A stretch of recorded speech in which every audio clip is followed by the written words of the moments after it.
সাইয়েদনা ওমর রাদিয়াল্লাহু তাআলা আনহু তিনি যখন রাষ্ট্রীয় মসনদে যখন অধিষ্ঠিত হলেন, রাতের অন্ধকারে জনগণের অবস্থা পর্যবেক্ষণ করার জন্য যখন বের হলেন, তখন দেখলেন এক ঘর থেকে ছোট্ট শিশুদের কান্নার আওয়াজ।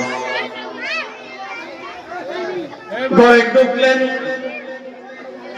ঢুকে দেখছেন মা ছোট্ট শিশুদেরকে বোঝানোর জন্য হাড়ির ভিতরে কি যেন নাড়া দিতেছে, আর ছোট্ট শিশুরা মায়ের কথা শুনে কিছুক্ষণ কাঁদা বন্ধ করে আবার কিছুক্ষণ কাঁদে।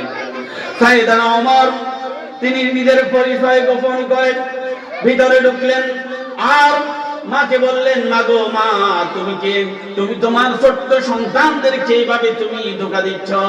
তোমার হাড়িতে নাই কোনো চাউল, নাই কোনো গোশত, নাই কোনো তরকারি, তাহলে শুধু পানি আর কঙ্কর মিশিয়ে এভাবে তাদেরকে ধোঁকা দিচ্ছ কেন? মহিলা বলে উঠল, হে আগন্তুক, হে অপরিচিত ব্যক্তি, তোমাকে আমি চিনি না। তুমি কি জানো আজকে 3 দিন পর্যন্ত আমি এবং আমার সন্তানরা অভুক্ত। সেই তখন থেকে আমার সন্তানেরা খানা পাচ্ছেন, অভুক্ত হওয়ার কারণে তারা খেতে পারতেছে না, আমাকে বারবার খানা দিতে বলছে। আমি গরিব মানুষ, শুনেছি নাকি নতুন নির্বাচিত সরকার এসেছে, আমি আল্লাহর কাছে বিচার দেব, ওই সরকার আমার পরিবারকে এখনো কোনো সহযোগিতা করে নাই।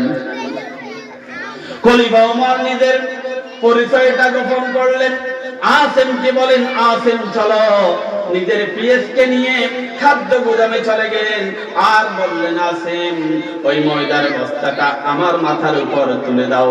আসেম বলল, আমিরুল মুমিনিন, আপনি রাষ্ট্রীয় প্রধান, আপনি যদি ময়দার বস্তা যদি মাথার উপর তুলেন তাহলে কেমন দেখা যায়? আমি তো আসেম, আমি তো আপনার খেদমতের জন্য আছি, আপনি আমাকে অনুমতি দেন ময়দার বস্তাটা আমি নিয়ে নেই। ওমর বলল, না না না, হবে না, হবে না। ওমর ওই মহিলা, দুঃখিনী মহিলার কাছে এসে আমার রাষ্ট্রের জনগণ সেই সুপারিশ করেন, তার সুপারিশে আমি রাষ্ট্রের প্রধানমন্ত্রী প্রেসিডেন্ট হয়েছি, আমি তার কাছে যেতে দেরি হয়ে গেছে। এই অপরাধ ওমর করেছে, তুমি করো না। কথা বাড়িও না। ময়দার বস্তাটা ওমর নিজের মাথার উপর তুললেন আর রাতের অন্ধকারে আবার মরুভূমির সেখানে চলে গেলেন।